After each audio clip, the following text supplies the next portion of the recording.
은혜의 말씀 시간입니다.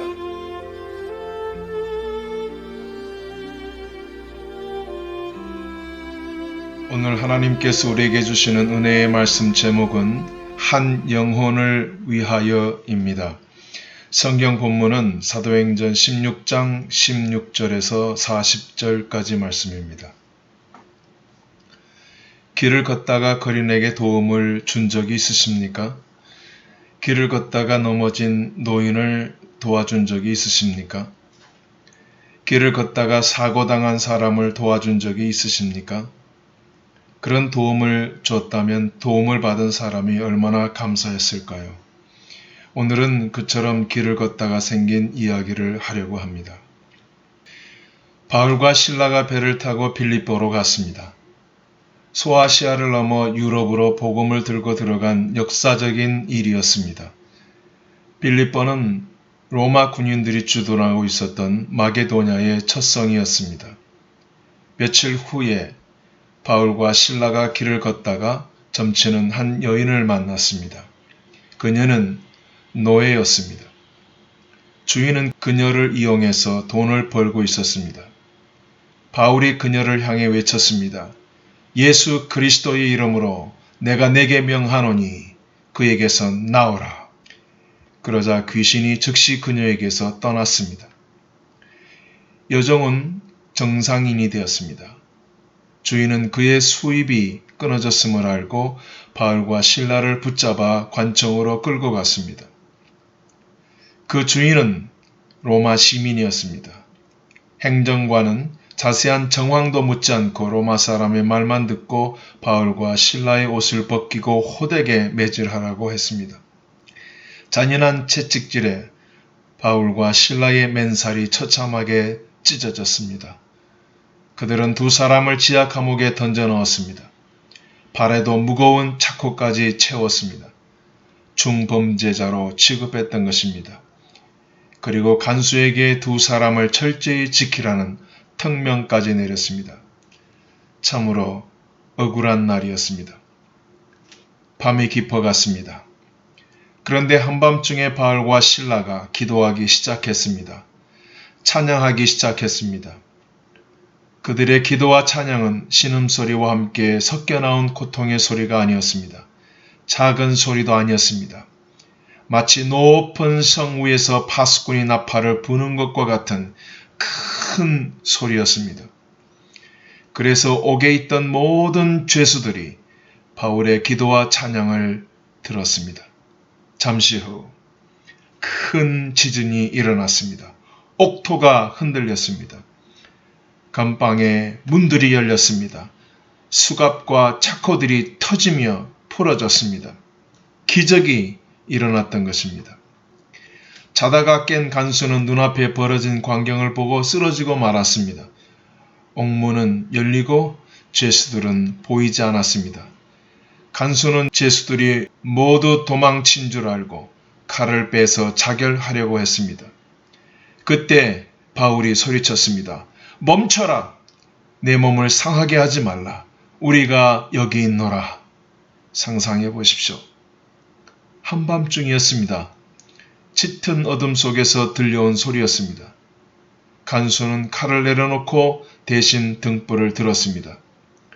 지진으로 무너진 지하는 두꺼운 먼지로 가득했었습니다. 소리가 났던 방향으로 한 걸음 한 걸음 옮겼습니다. 그때 두 사람의 모습이 나타났습니다. 바울과 실라였습니다. 등불을 들었던 간수의 손이 떨리기 시작했습니다. 간수는 바울과 실라 앞에 무릎을 꿇었습니다. 그리고 그들을 밖으로 데리고 나갔습니다.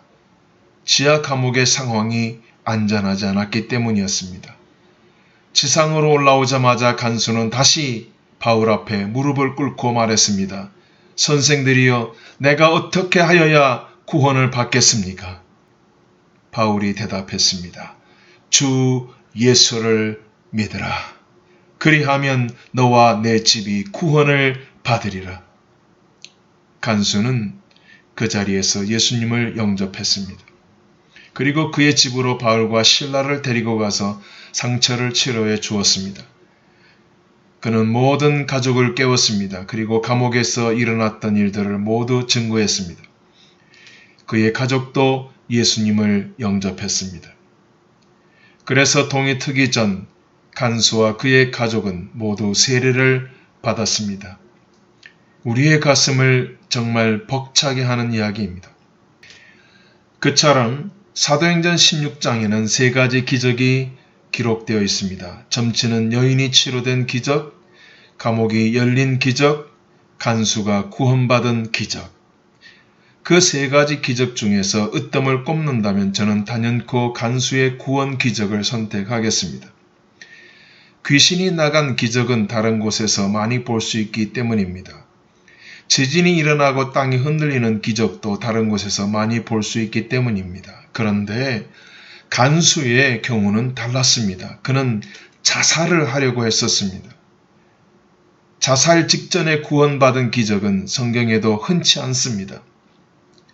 사도 바울이 멈추시오 라고 하지 않았다면 그는 이미 죽은 사람이었습니다. 칼을 차고 있는 사람은 두 가지 목적을 가지고 있습니다. 적을 무찌르기 위한 공격용, 자기를 지키기 위한 호신용입니다. 그런데 그 사람은 그 칼을 자신을 향하여 세웠습니다. 자신의 칼이 자살용으로 쓰이게 될 줄은 꿈에서도 생각하지 못했던 일이었습니다. 우리 주변에서 그 간수처럼 극단적인 선택을 하는 사람들이 점점 증가하고 있습니다. 멈춰야 합니다. 아니, 사도 바울처럼 우리가 그들을 멈추게 해야만 합니다. 그것이 우리의 사명입니다. 다시 오늘 본문으로 돌아가 보겠습니다. 간수가 바울과 신라 앞에 엎드렸던 일은 결코 평범한 일이 아니었습니다. 그는 자신에게 주어진 임무에 매우 충실했던 사람이었습니다. 옥문이 열린 것을 보고 즉시 칼을 뽑아 자결을 하려고 했던, 즉 자신의 직무에 매우 충실했던 사람이었습니다. 그런데 제수를 발견했지만 그 바울을 다시 체포하지 않았던 것입니다. 그것은 직무유기였습니다. 대신 그는 바울 앞에 무릎을 꿇었던 것입니다. 왜 그랬을까요? 그가 열쇠를 가지고 있었기 때문입니다. 바울의 발에 차코를 채운 사람이 그 사람입니다. 바울의 옥문을 잠근 사람도 바로 그 사람입니다. 그 자물쇠를 열어주지 않았는데, 그 열쇠가 여전히 그의 손 안에 있는데 바울과 신라는 자유의 몸으로 서 있었던 것입니다. 그러므로 간수가 보았던 것은 바울과 신라가 아니었습니다. 묶이지 않았던, 아니 묶일 수 없었던 자유, 그 자유를 보았던 것입니다. 그는 그 자유를 구원이라고 말했습니다. 그래서 바울에게 물었습니다. 어떻게 하면 저도 당신에게 있는 그 자유를 얻을 수 있습니까? 어떻게 하면 저도 당신들처럼 될 수 있습니까? 어떻게 하면 저도 이런 지진 속에서도 살아 있을 수 있습니까? 어떻게 해야 저도 그 구원을 얻을 수 있습니까? 간수에게는 너무도 중대한 질문들이었습니다. 그 질문에 대한 답이 주어졌던 것입니다. 주 예수를 믿으라. 그리하면 너와 네 집이 구원을 얻으리라. 할렐루야. 그래서 간수는 예수님을 믿는 일을 조금도 주저하지 않았던 것입니다. 정리하겠습니다. 간수의 이야기를 여기에서 잠깐 접고 이 이야기 속에 숨겨진 또 하나의 비밀을 풀어야 합니다.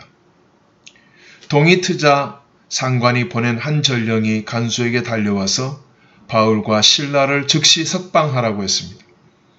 그래서 간수는 바울에게 이제는 평안히 가셔도 좋습니다라고 했습니다.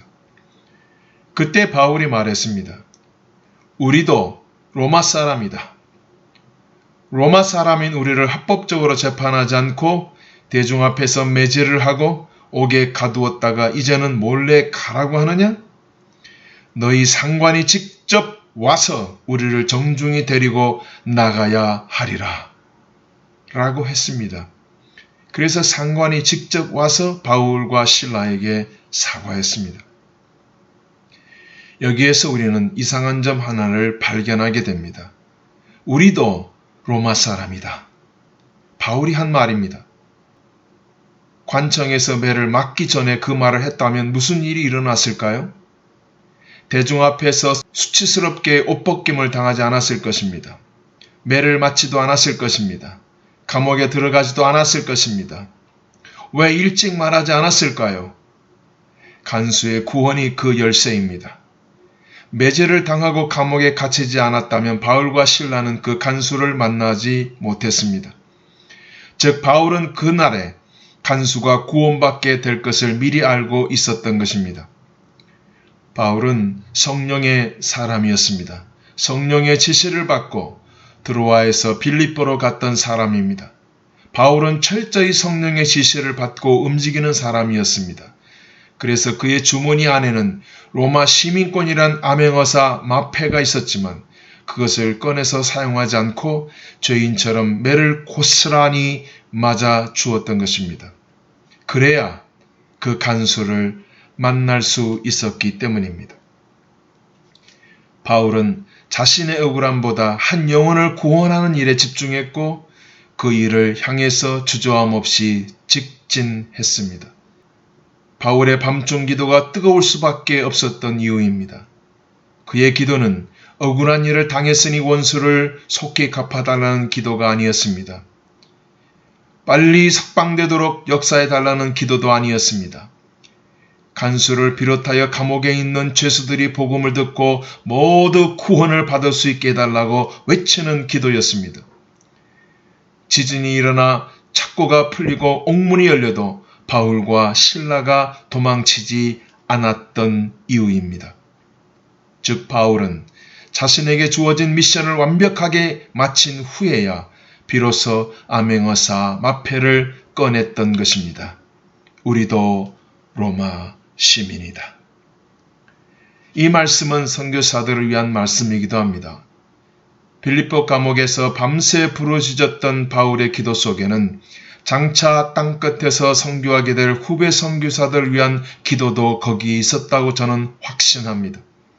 마게도냐 미션은 바울이 원했던 미션이 아니었습니다. 그는 소아시아에서 복음을 전하기를 원했습니다. 그런데 성령께서 강권하여 배를 타고 유럽으로 가게 하셨습니다. 바울은 그렇게 갑자기 유럽 선교사가 된 사람이었습니다. 그리고 그 유럽의 첫상에서 그런 억울한 일을 당하게 되었던 것입니다. 그에게는 로마 시민권이란 마패가 있었지만 그것을 사용하지 않고 고난을 자처했습니다.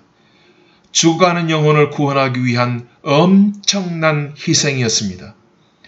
한 사람의 구원을 위해서 두 사도가 죽을 만큼 매를 맞고 피를 흘리고 감옥에 갇혔습니다. 한 영혼이 천하보다 소중하다는 뜻입니다. 선교사들에게도 로마 시민권과 같은 암행어사 마패가 있다고 믿습니다.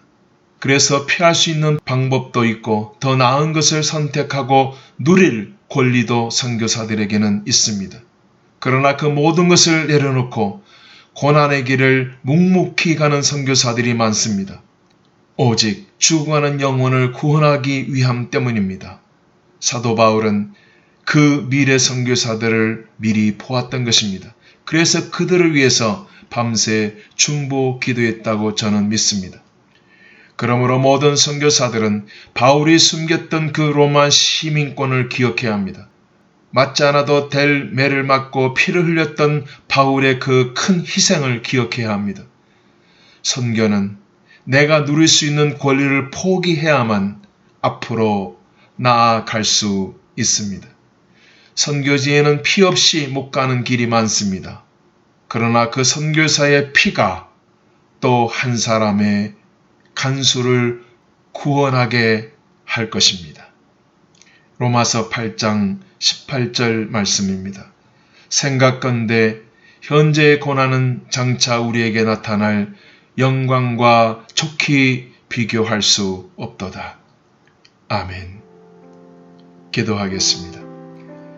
열면 닫을 자가 없고 닫으면 열 자가 없는 다윗의 열쇠를 가지신 주님, 모든 찬송과 영광을 주님께 올려드립니다.